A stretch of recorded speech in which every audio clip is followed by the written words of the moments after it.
దీనికి సమాధానం చెప్పు.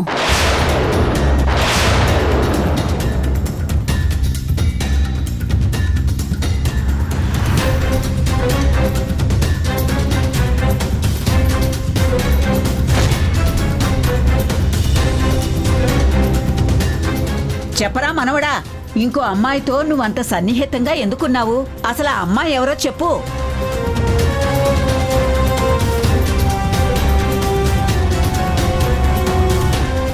మౌనం సమాధానం కాదు. మాకు నిజం కావాలి. నువ్వు ఈ అమ్మాయిని రహస్యంగా కలవాల్సినటువంటి అవసరం ఏముంది? అంత చనువుగా చేతులు పట్టుకోవాల్సినటువంటి పని ఏముంది?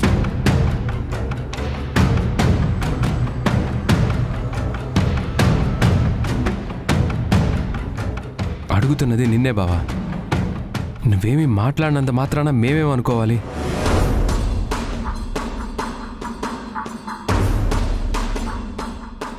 తప్పు చేస్తున్నావు అనుకోవాలా, తప్పించుకోవడానికి ఆలోచిస్తున్నావు అనుకోవాలా? అసలు ఏం జరుగుతోంది? నువ్వు ఎవరో అమ్మాయితో అంత చనువుగా ఉండటాన్ని మేము ఎలా తీసుకోవాలి? కనీసం దానికైనా సమాధానం చెప్పు.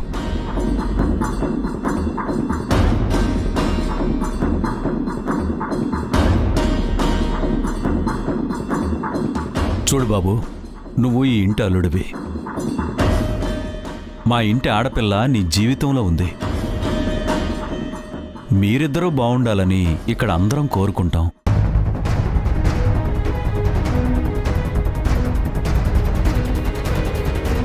కానీ ఇలాంటి సంఘటనలు జరిగినప్పుడు ఎవరికైనా బాధ ఉంటుంది.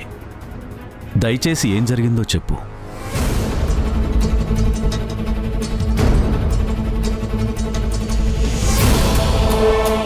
మాట్లాడరా. ఇంతమంది ఇన్ని విధాలుగా అడుగుతుంటే సమాధానం చెప్పకుండా అలా నిలబడ్డావేంటి?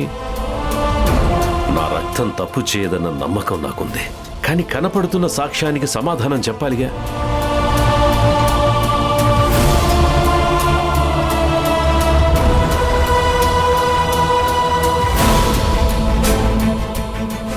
చూడు, ఇక్కడున్న అందరూ నీ వాళ్ళు, ఎప్పుడు నీ గురించి ఆలోచించేవాళ్లే. మా మనిషి తప్పు చేస్తాడని ఇక్కడున్న ఎవ్వరూ అనుకోవట్లేదు. కానీ నువ్వు ఇలా మౌనంగా తలదించుకుంటుంటే తలవంపులు తెచ్చే పనిదో నువ్వేదో చేసావని అనిపిస్తోంది.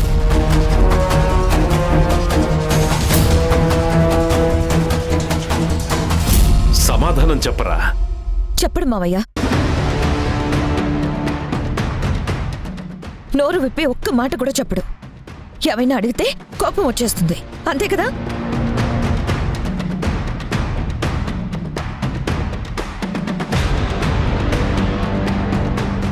అందరూ నన్ను నిందిస్తున్నారు అంటే నా మీద మీరందరూ ఎంక్వైరీ పెట్టారా? నేను ఎక్కడికి వెళ్తున్నానో, ఎవరిని కలుస్తున్నానో అని నిఘా పెట్టారా? అడిగిన దానికి సమాధానం అది కాదు పార్దు. మేము సమాధానం అడుగుతుంటే నువ్వు ప్రశ్న వేస్తున్నావంటే నువ్వు తప్పు చేశావని ఇక్కడ అందరికీ అర్థమవుతుంది కదా.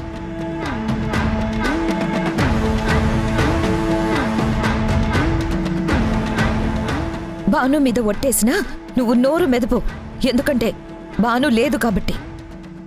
కానీ నేను నీ భార్యని, నేను ఇంకా బ్రతికే ఉన్నాను.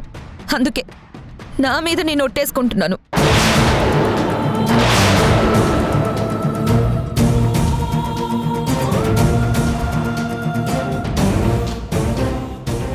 నువ్వు నిజం చెప్పు, లేకపోతే నేను చచ్చినంత తొట్టే.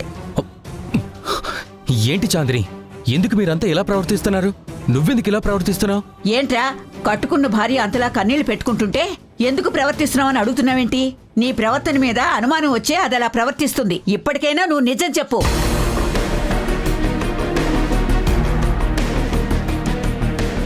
నేనొక విషయాన్ని తెలుసుకోవాలనుకున్నాను. మీరు ఫోటోలో చూసిన వ్యక్తి ఎవరో కాదు. తన పేరు ప్రీతి దయాకర్.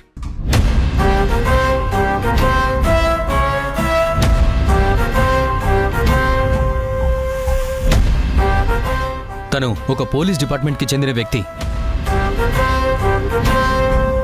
అండర్ కవర్ ఆపరేషన్స్ చేస్తూ ఉంటుంది. అలాంటి వ్యక్తిని నువ్వెందుకు కలిసావు? భాను చనిపోయిందని మీరందరూ అనుకుంటున్నారు, కానీ నా చెల్లెలు బతికే ఉందని నేను నమ్ముతున్నాను. అందుకే తన గురించి ఎంక్వైరీ చేయిస్తున్నాను.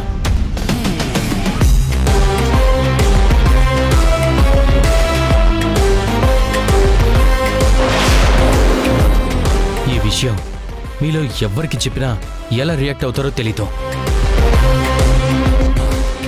అన్ని నిజాలు తెలుసుకున్నాకే బయటికి చెప్దామని నేను ఈ పని చేస్తున్నాను.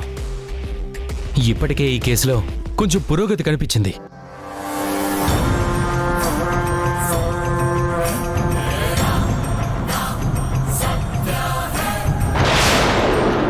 నా చెల్లెలు తప్పకుండా ఇంటికొస్తుందన్న నమ్మకం నాకేర్పడింది. మా ఇద్దరి మధ్య ఉన్న అనుబంధం అది. నేను బాధలో ఉంటే నాకు ధైర్యం చెప్పటానికి ప్రీతి నా చేయి పట్టుకుంది. అంతేకాని ఇంకో విషయం ఏమీ లేదు.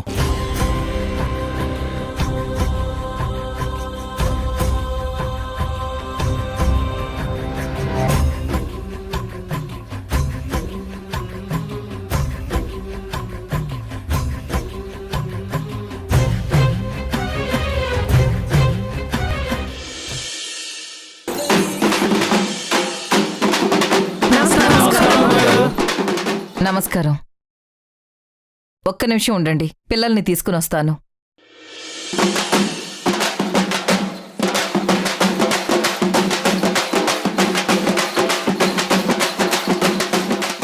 జయ, బయలుదేరదామా? అలాగేనమ్మా. అందరూ వచ్చేశారు కదా, ఇంకా ఆలస్యం ఎందుకు? అమ్మా మర్చిపోతే ఎలా? అందరం వెళ్ళిపోతే కుదరదు. ఆ రాధ కూడా రావాలి కదా. వస్తుంది, తప్పకుండా వస్తుంది. బయలుదేరదామంటే ఇంకా ఏంటి ఆలోచిస్తున్నారు? వెళ్దాం పదండి. కిట్టయ్య, తొందరగా రా. బయలుదేరదామా? పదండి. పదండి.